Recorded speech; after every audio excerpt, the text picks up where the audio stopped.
महाभारत की विशाल कहानी में आप देखें तो कई ऐसे मोड़ आते हैं ना। जी जी। पर एक घटना है जो भाइयों के बीच की दरार को मतलब एक खूनी दुश्मनी में बदल देती है। हाँ बिल्कुल। ये तब होता है जब पांडवों की पॉपुलैरिटी बढ़ रही थी। उनकी काबिलियत, उनका वो धर्म का रास्ता, ये हस्तिनापुर में कुछ लोगों को, खासकर दुर्योधन को, बहुत ज्यादा चुभने लगा था। हाँ, असहनीय हो गया था उसके लिए। आज हम उसी घटना की गहराई में उतर रहे हैं जिसे कहते हैं लाक्षागृह षड्यंत्र। आह, ये सिर्फ एक कहानी नहीं, बल्कि जैसे आपने कहा, ईर्ष्या, डर और सत्ता के लिए किसी भी हद तक जाने की एक तरह की केस स्टडी है। बिल्कुल। हम देखेंगे कि कैसे दुर्योधन और उसके मामा शकुनी ने मिलकर पांडवों को जिंदा जला देने का एक भयानक प्लान बनाया। और हमारी ये जो बातचीत है, ये महाभारत से जुड़े जो अलग-अलग ग्रंथ और कथाएं हैं, उन पर आधारित है, जो इस कहानी को बारीकी से बताते हैं। हाँ जी। तो उस वक्त का माहौल क्या था? पांडव पांचों भाई, युधिष्ठिर, भीम, अर्जुन, नकुल, सहदेव अपनी मां कुंती के साथ हस्तिनापुर में थे। और उन्होंने अपनी बहादुरी से, अपनी विनम्रता, न्यायप्रियता से ना सिर्फ लोगों का दिल जीता था, बल्कि दरबार के बड़े लोग जैसे भीष्म पितामह, गुरुद्रोण, उनका भी सम्मान पाया था। और युधिष्ठिर को युवराज बनाने की बातें चल रही थी। बिल्कुल। और यही यही वो पॉइंट था जो दुर्योधन के लिए सबसे बड़ा खतरा बन गया था। उसे सिर्फ सिंहासन चाहिए था और युधिष्ठिर का युवराज बनना वो उसके रास्ते का कांटा था। अच्छा। उसकी जलन सिर्फ ये नहीं थी कि सत्ता चली जाएगी, ये पांडवों की काबिलियत और प्रजा में उनकी जो एक्सेप्टेंस थी उससे भी जुड़ी थी। उसे लगता था कि भाई जब तक ये है मेरा कोई चांस ही नहीं है। पर एक सवाल मन में आता है, वो खुलेआम पांडवों पर हमला क्यों नहीं कर सका?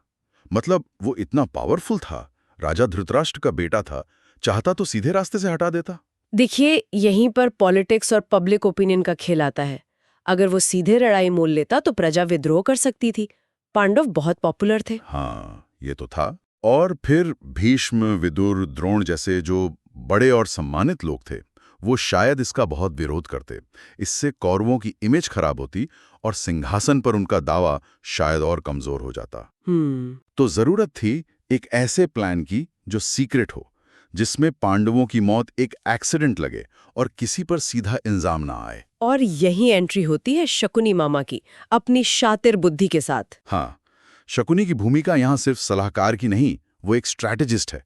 उसने दुर्योधन की उस कच्ची जलन को एक ठोस, प्रैक्टिकल, हालांकि नैतिक रूप से भयानक प्लान में बदल दिया। क्या था वो प्लान? सुझाव था, पांडवों को हस्तिनापुर से दूर भेजो, किसी ऐसी जगह जहां वो अकेले हों, जहां मदद आसानी से ना पहुंचे, और वहां उनके लिए एक ऐसा घर बनाओ जो बाहर से सुंदर दिखे, पर बना हो हाईली इन्फ्लेमेबल चीजों से। जैसे लाख, मोम, चर्बी, सूखी घास, सन, ऐसी चीजें जो बस चिंगारी दिखाते भड़क उठें।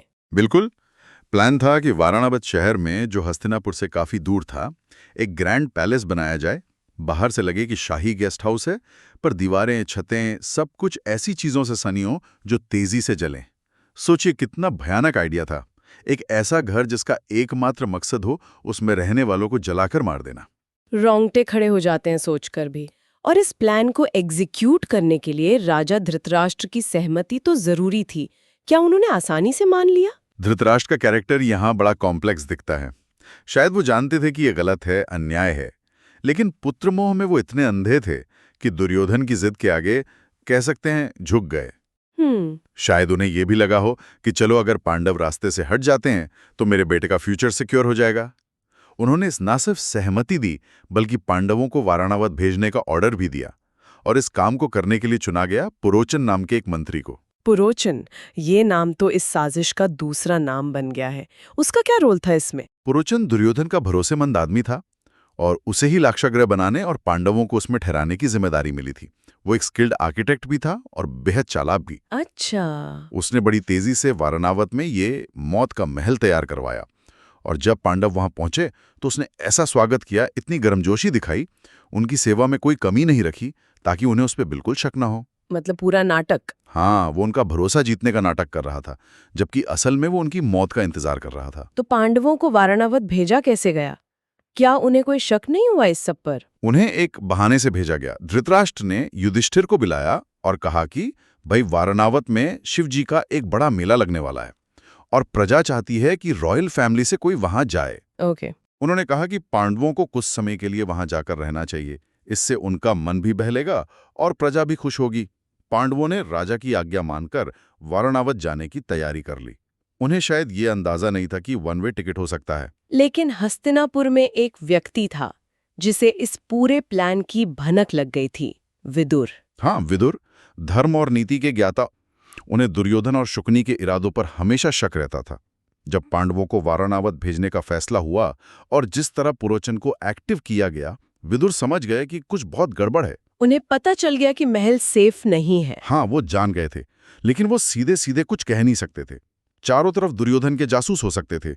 कोई भी खुली चेतावनी पांडवों के लिए और खतरनाक हो सकती थी। तो उन्होंने क्या किया? ये बहुत क्रिटिकल मोमेंट था। उन्होंने डिप्लोमेसी और सांकेतिक भाषा का इस्तेमाल किया। जब पांडव विदा हो रहे थे, विदुर उनसे मिलने आए। उन्होंने युधिष्ठिर से, जो सबसे बड़े और समझदार थे, अकेले में बात की। अच्छा। उन्होंने सीधे आग या महल जैसे शब्द इस्तेमाल में नहीं किए। उन्होंने खास तरह की भाषा में, जिसे कभी कभी म्लेच्छ भाषा भी कहते हैं, शायद उस समय की कोई गुप्त या विदेशी भाषा रही होगी जिसे कुछ ही लोग जानते थे, उसमें युधिष्ठिर को वार्निंग दी। क्या कहा था उन्होंने?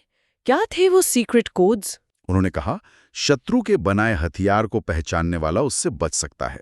जो हथियार लोहे का नहीं पर तेज है, उससे सावधान रहना, मतलब आग। ओह। फिर कहा, जंगल की आग सारे वन को जला देती है, पर बिल में रहने वाले चूहे बच जाते हैं।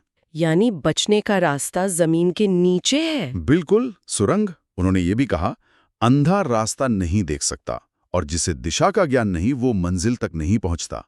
बुद्धिमान वही है जो तारों की चाल से दिशा समझ ले। ओह वाह। इशारा साफ था, खतरा आग का है जो दिख नहीं रहा पर है, और बचना का रास्ता नीचे यानी सुरंग में हो सकता है। और पुरोचन से सावधान रहने को भी कहा। ये तो कमाल की पहेली थी। क्या युधिष्ठिर इसे समझ पाए? उन्हें क्लिक हुआ? युधिष्ठिर बहुत बुद्धिमान थे। उन्होंने विदुर के हर संकेत को, उस छुपे हुए मैसेज को समझ लिया। उन्हें एहसास हो गया कि वारणावत का इन्विटेशन एक धोखा है और वो महल एक जानलेवा ट्रैप है। और ये समझना उनकी और उनके भाइयों की जान बचाने वाला था। निश्चित रूप से। यहाँ युधिष्ठिर की इंटेलिजेंस और विदुर की लॉयल्टी दोनों का कमाल दिखता है। तो अब पांडवों को पता चल गया था कि वे मौत के मुंह में जा रहे हैं। उन्होंने क्या किया फिर? क्या वे वापस हस्तिनापुर लौट गए? नहीं, वापस लौटना भी डेंजरस हो सकता था। इससे दुर्योधन अलर्ट हो जाता कि उनका प्लान लीक हो गया है और वो शायद कोई और ज्यादा डायरेक्ट तरीका अपनाता। सही बात है। युधिष्ठिर ने बहुत पेशेंस और समझदारी दिखाई। उन्होंने अपने भाइयों को अलर्ट किया, लेकिन बाहर से ऐसा शो किया जैसे उन्हें कुछ पता ही नहीं। वे वारणावत गए, पुरोचन के बनाए लाक्षागृह में रहे और उसके मेहमान नवाजी का नाटक करते रहे। लेकिन अंदर ही अंदर वो अपने बचने की तैयारी कर रहे थे, एस्केप प्लान बना रहे थे। बिल्कुल। यहाँ विदुर की मदद फिर से काम आई। उन्होंने सीक्रेटली एक बहुत माहिर सुरंग खोदने वाले कारीगर को पांडवों के पास भेजा। अच्छा। उस कारीगर ने पांडवों की मदद से महल के ठीक बीच से एक टनल खोदनी शुरू की। ये काम बहुत ही सीक्रेटली, सिर्फ रात के अंधेरे में होता था, ताकि पुरोचन या उसके जासूसों को बिल्कुल पता न चले। और ये सुरंग कहाँ खुलती थी? सुरंग का दूसरा एंड पास के जंगल में गंगा नदी के किनारे एक सेफ जगह पर खुलता था। सोचकर ही सहरन होती है। दिन में मेहमान नवाजी का नाटक और रात में चुपचाप सुरंग खोदना, ये जानते हुए कि हर पल मौत सर पर है। ये उनके धैर्य, उनकी यूनिटी और उनके सर्वाइवल इंस्टिंक्ट का सबूत है। कई महीनों तक ये चलता रहा। पुरोचन को लगता रहा कि पांडव आराम से रह रहे हैं और वो सही मौके का इंतजार कर रहा था कि कब महल में आग लगाई जाए। और फिर वो रात आई, फाइनल रात। हाँ, जब सुरंग पूरी तरह तैयार हो गई और विदुर से सिग्नल मिल गया कि अब निकलना सेफ है, तब पांडवों ने अपने प्लान को फाइनल शेप दिया। युधिष्ठिर ने पुरोचन से कहा कि वे महल में एक बड़ा भोज और दान का कार्यक्रम रखना चाहते हैं। और पुरोचन खुश हो गया होगा। हाँ, उसे लगा कि यह अच्छा मौका है। भीड़-भाड़ में किसी को शक भी नहीं होगा। उस रात भोज में बहुत से लोकल लोग आए थे और यहीं एक और दुखद घटना भी जुड़ी है। हाँ, संयोग से कहें या दुर्भाग्य से, उस रात एक निषाद महिला अपने 5 बेटों के साथ उस भोज में आई थी, शायद खाने और दान की उम्मीद में। भोज के बाद वो लोग शायद नशे में या थकान के कारण महल के ही किसी कोने में सो गए। उन्हें क्या पता था कि वो उनकी आखिरी रात होने वाली है। ओह, ये तो बहुत दुखद है। हाँ, और जब सब शांत हो गया, पुरोचन भी शायद नशे में सो गया, तब पांडवों ने अपना मूव लिया। क्या किया उन्होंने? तब भीम ने जिम्मेदारी संभाली। उन्होंने सबसे पहले पुरोचन के कमरे में आग लगाई ताकि वो भाग न सके या किसी को अलर्ट न कर सके। अच्छा। फिर उन्होंने महल के अलग अलग हिस्सों में आग लगा दी।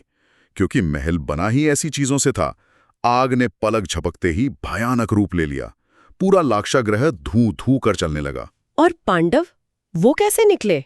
आग लगाने के फौरन बाद पांडव अपनी मां कुंती के साथ उस सीक्रेट सुरंग में उतर गए और तेजी से बाहर निकलकर जंगल की तरफ भाग गए।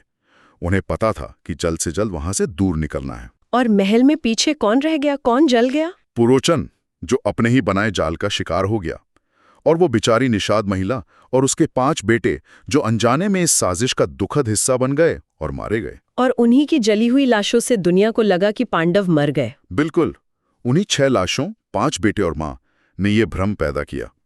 सुबह जब लोगों ने महल की जगह राख का ढेर देखा तो हाहाकार मच गया। खबर हस्तिनापुर पहुंची होगी तो क्या हुआ होगा? जब ये खबर हस्तिनापुर पहुंची और जली हुई 6 लाशें मिलने की बात पता चली तो सबने यही मान लिया कि पांडव और कुंती आग में भस्म हो गए।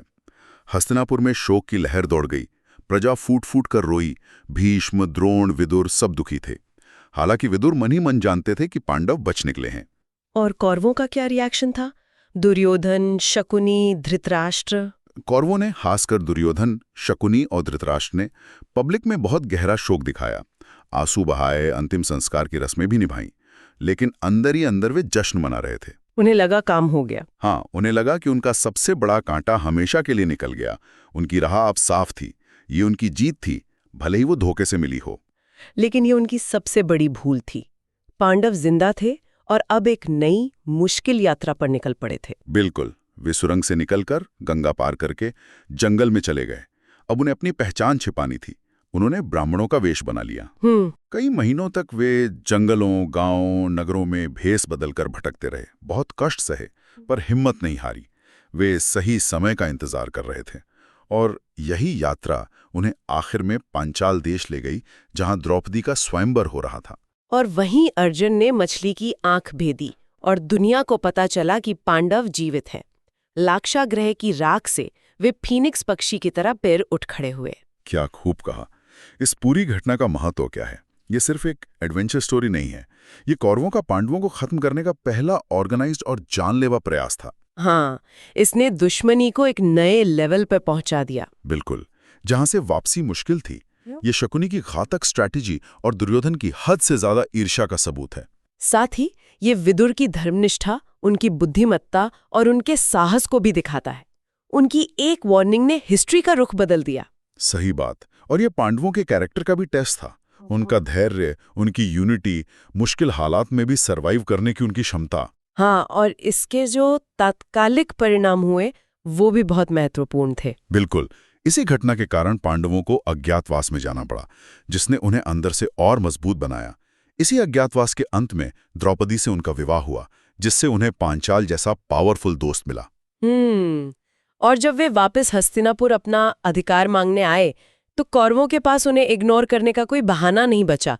इसने कॉन्फ्लिक्ट को और तेज कर दिया। तो ये था पहला बड़ा प्रयास पांडवों को मिटाने का, उनकी हस्ती को खाक में मिलाने का। पर हुआ उल्टा। इसी आग की तपिश ने उन्हें और निखारा, और कहीं न कहीं इसी घटना ने भविष्य में होने वाले उस महायुद्ध, महाभारत के युद्ध की नींव रख दी। हाँ, दुश्मनी की जो चिंगारी पहले सुलग रही थी वो लाक्षागृह में एक भीषण ज्वाला बन गई। ये सोचने वाली बात है कि अगर विदुर समय पर चेतावनी ना देते या युधिष्ठिर उसे समझ ना पाते तो शायद महाभारत की कहानी वहीं खत्म हो जाती, या शायद किसी और ही लूप में आगे बढ़ती है। ये घटना हमें ये भी सोचने पर मजबूर करती है कि धर्म की रक्षा के लिए कभी-कभी सीधे रास्ते से हटकर डिप्लोमेसी या सीक्रेट तरीकों का सहारा लेना कितना जरूरी हो जाता है, जैसा विदुर और पांडवों ने किया। क्या हर सिचुएशन में सच और अहिंसा का सीधा पालन ही धर्म है, या नतीजा ज्यादा मायने रखता है? ये सवाल हमेशा मौजूद रहेंगे, और शायद यही महाभारत की गहराई है।